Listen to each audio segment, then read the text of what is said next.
wabarakatuh. Bertemu lagi dengan saya Rita Rosida yang kali ini akan menyampaikan materi tentang jaringan pada hewan. Jangan lupa subscribe-nya ya.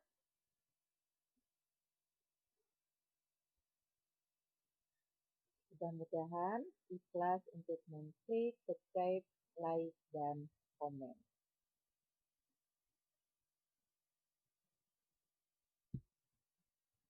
Kali ini kita akan mempelajari tentang jaringan pada hewan. Jaringan adalah sekumpulan sel yang sama, baik bentuk, ukuran, dan fungsinya. Pada jaringan hewan, kita akan mempelajari tentang jaringan ikat, jaringan epitel, jaringan otot, dan jaringan saraf. Mari kita belajar satu persatu. Kita mulai dengan jaringan epitel. Jaringan epitel adalah jaringan yang berfungsi untuk melindungi jaringan-jaringan di bawahnya. Kita lihat macam-macam jaringan epitel. Ini yang pertama, jaringan epitel silindris semu berlapis. Letaknya ada di laring, bronkus, oviduct yang fungsinya adalah untuk proteksi, proses absorpsi, dan sekresi. Ini ada di sini.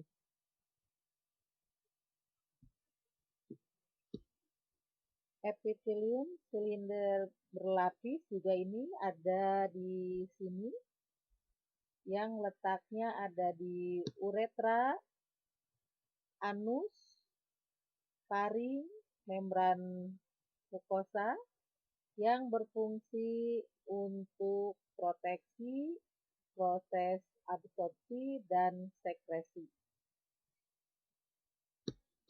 Selanjutnya ini adalah epitel kubus berlapis. Epitel kubus selapis, maaf ya. Ini adalah letaknya di tubulus ginjal, kelenjar ludah, kelenjar keringat, permukaan dalam lensa mata. Fungsinya untuk sekresi dan absorpsi.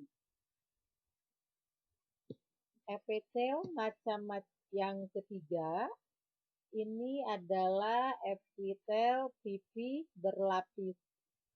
Letaknya ada di rongga mulut, kulit, esofagus, vagina, dan rongga hidung. Fungsinya adalah untuk proteksi. Macam epitel berikutnya adalah epitelium pipih selapis. Letaknya ada di pembuluh darah, glomerulus ginjal, limpa, alveolus paru-paru, yang fungsinya adalah untuk proses yang terkait dengan proses difusi dan filtrasi atau penyaringan. Berikutnya ini adalah epitelium silindris selapis yang letaknya di usus, lambung, kandung empedu. Fungsinya adalah untuk proses absorpsi dan sekresi. Selanjutnya kita mempelajari tentang jaringan ikat. di mana jaringan ikat ini ada yang namanya jaringan pengikat serabut longgar, ada jaringan pengikat serabut padat, jaringan darah, jaringan tulang, jaringan tulang rawan, dan jaringan lemak. Mari kita pelajari macam-macam jaringan ikat ini. Sebelum kita menginjak ke macam-macam jaringan ikat, kita lihat dulu apa yang dimaksud dengan jaringan ikat. Jaringan ikat adalah jaringan yang berfungsi untuk menunjang dan mengikat berbagai macam jaringan lainnya. Ada dua macam jaringan ikat, yaitu jaringan ikat padat dan jaringan ikat longgar. Contoh jaringan ikat padat adalah jaringan tulang. Sedangkan contoh jaringan ikat longgar antara lain jaringan darah, jaringan lemak, dan jaringan kolagen. Fungsi dari jaringan ikat adalah mengikat dan menunjang jaringan lain. Bisa menjadi penyimpan energi, pelindung organ, pembentuk tubuh, penyusun sistem peredaran darah, pengisi rongga di antara organ, pengangkut oksigen, dan juga makanan menuju jaringan lain. Kemudian bisa untuk pengangkut sisa metabolisme menuju alat pengeluaran. Dan fungsi jaringan ikat yang lain adalah penghasil kekebalan tubuh. Kita mulai belajar jaringan ikat longgar. Jaringan ikat longgar yaitu jaringan dengan sel yang jarang dan beberapa jaringannya disusun oleh matriks yang berbentuk cairan lendir atau mukus yang terkandung di dalamnya serabut kolagen dan serabut elastin. Ciri-ciri jaringan ikat longgar adalah susunan seratnya longgar. Kita lihat di gambar ya. Ini susunan serat-seratnya longgar, maka disebut dengan jaringan ikat longgar. Ini adalah gambar jaringan lemak. Jaringan lemak atau jaringan adiposa yaitu jaringan yang fungsinya sebagai penyimpan lemak yang merupakan cadangan makanan dan penghangat tubuh. Jaringan lemak sifatnya longgar dan selnya berupa bulan dengan membran sel yang tipis. Jaringan lemak adanya pada semua bagian tubuh. Selanjutnya kita lihat ini adalah gambar jaringan darah. Jaringan darah yaitu jaringan ikat yang istimewa dikarenakan wujudnya berupa cairan. Jaringan darah tergolong jaringan ikat karena dia mempunyai matriks ekstraseluler berbentuk cairan, yaitu plasma darah. Fungsi dari jaringan darah yaitu membawa sari makanan, hormon, oksigen, dan sisa hasil metabolisme dan mencegah terjadinya infeksi. Jaringan darah tersusun atas eritrosit atau sel darah merah, eksosit atau sel darah putih, trombosit atau kepingan darah, dan plasma darah. Ini plasma darah. Ini jaringan sel putih, darah putih, sel darah putih. Ini adalah sel darah merah. Nah, ini ada jaringan tulang rawan sekarang ya. Jaringan tulang rawan pada anak-anak asalnya dari jaringan embryoral yang disebut juga dengan mesenkim.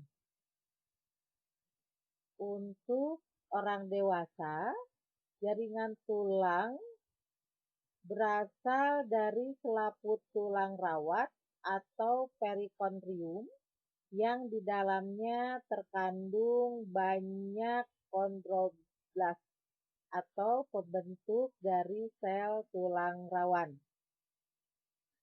Jaringan tulang rawan atau disebut cartílago tersusun atas tulang hialin, tulang rawan elastis, dan tulang rawan fibrosa. Tulang rawan hialin adalah tulang rawan yang di dalamnya terkandung kondroblas dan kolagen. Warna tulang hialin adalah putih,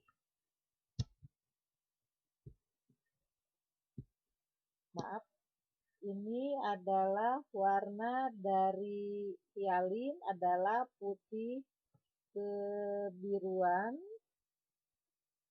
dan transparan.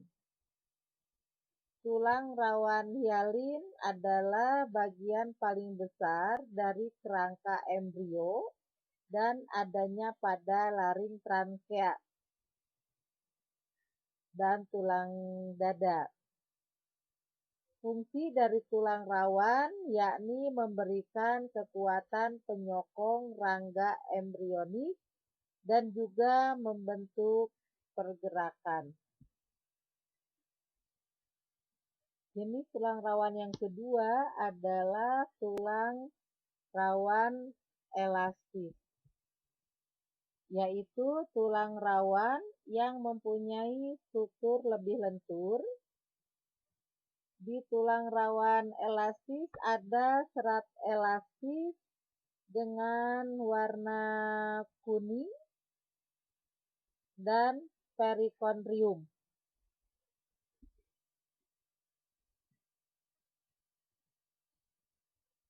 Fungsi dari tulang rawan elastis adalah sebagai pemberi fleksibilitas dengan penyokong tulang rawan. Adanya pada embrio, daun telinga, laring, bagian luar telinga, dan epilotis. Jenis tulang rawan yang ketiga adalah tulang rawan fibrosa, yaitu tulang rawan yang sangat kokoh dan fleksibel. Fungsi dari tulang rawan fibronosa adalah melindungi dan menyokong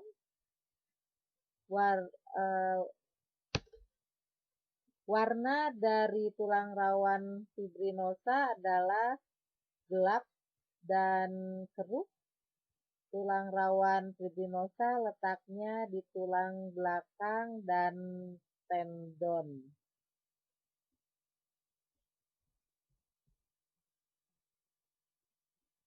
Selanjutnya kita lihat gambar jaringan tulang. Ini tulang paha. Yang merah ini sumsum tulang. Apabila tulang ini kita kupas, potong ini ada seperti ini ya.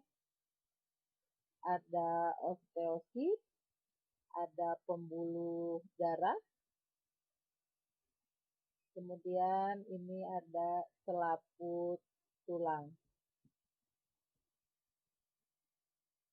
Tulang yaitu jaringan ikat yang di dalamnya banyak mengandung mineral.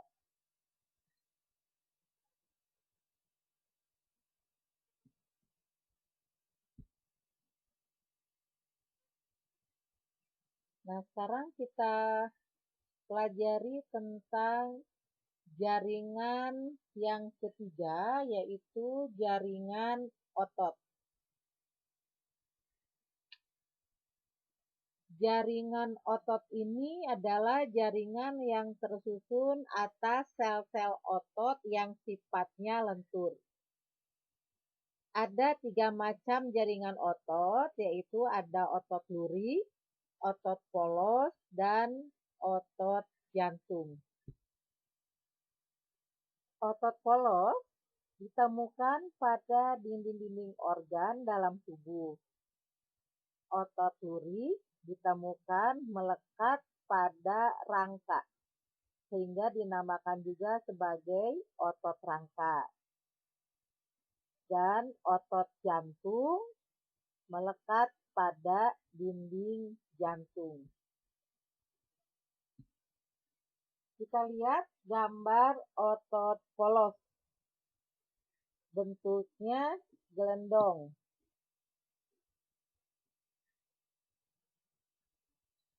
Intinya satu inti di tengah.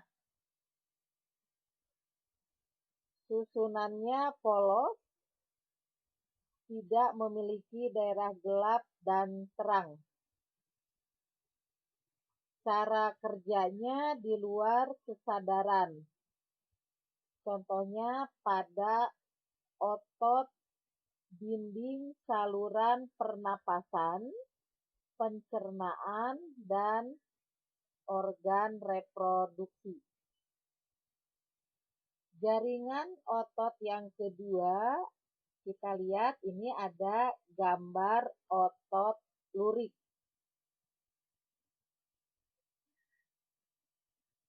Otot lurik bentuknya adalah silindris dan memanjang. Ya, bentuknya silindris dan memanjang. Intinya banyak dan terdapat di tepi. Nah, ini inti-intinya banyak dan ada di tepi. Susunannya memiliki daerah terang, daerah gelap. Terang, gelap, gitu ya. Maka disebut otot lurik. Cara kerjanya juga sama di bawah kesadaran. Contohnya pada otot tulang keras. Ini ya. Macam jaringan otot yang ketiga adalah otot jantung. Bentuk otot jantung silindris dan bercabang. Silindris dan bercabang. Nih kita lihat ya.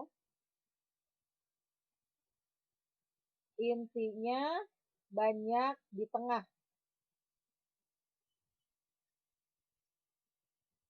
Susunannya memiliki daerah gelap, terang. Gelap, terang. Cara kerjanya di luar kesadaran. Contohnya pada jantung. Jadi kalau otot polos, cara kerjanya di luar kesadaran,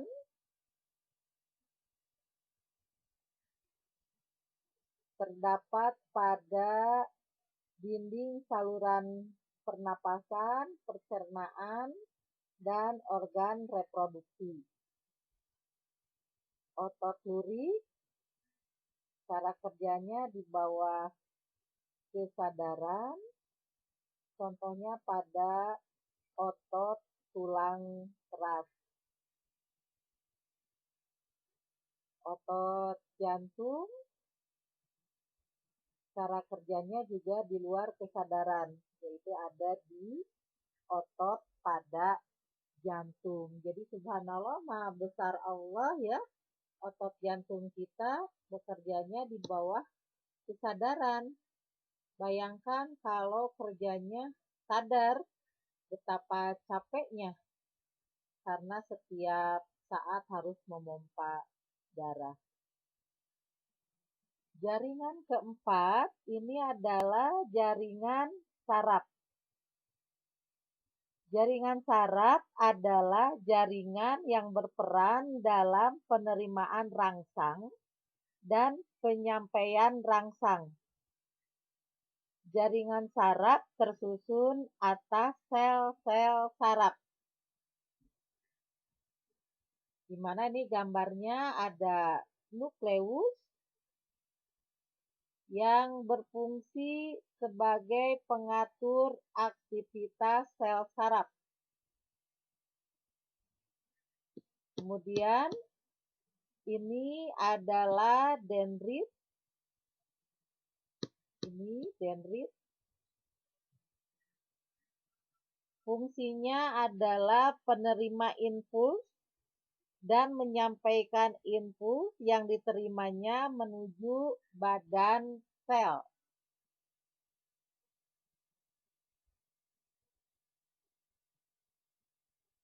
Badan sel fungsinya adalah menerima impuls dan rangsang dari sitoplasma bercabang menuju akson. Nih ya.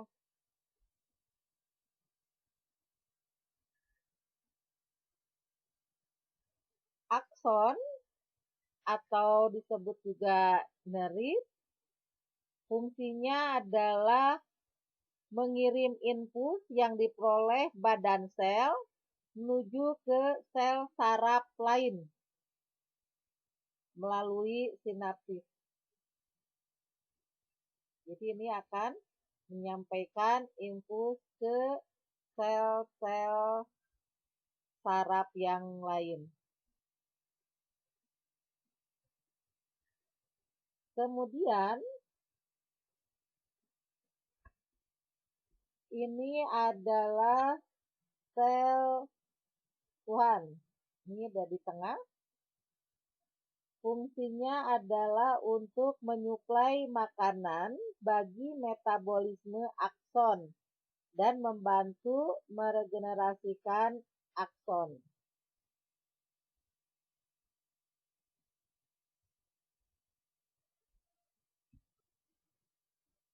Ini adalah myelin. Ini untuk melindungi akson dari kerusakan.